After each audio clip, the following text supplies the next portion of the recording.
Arkadaşlar yakın iki. Hangi araç ya? Takip edin. Yanları takip edin.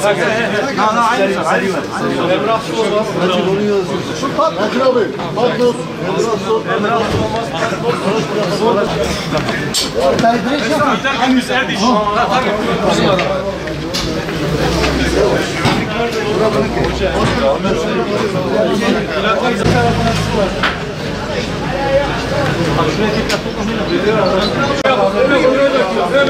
Tabii gösterdiler ya Allah'ın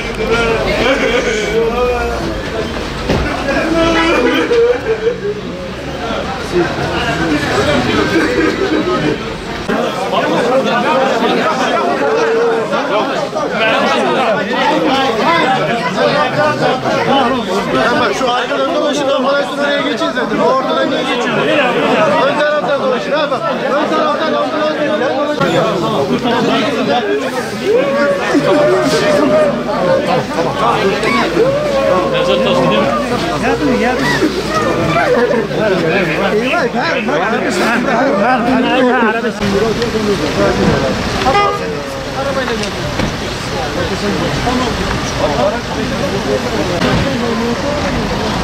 Tamam.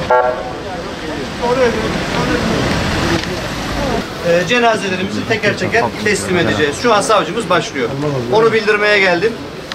Hakkınızı helal edin ama işlemlerin tamamlanması biraz vakit aldı. En baştan beri söylüyorum. Sizin cenazeniz bizim cenazemiz, sizin acınız bizim acımızdır.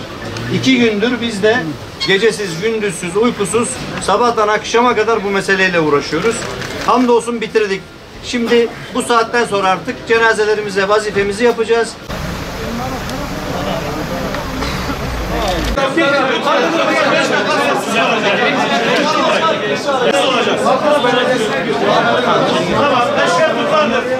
Tamam.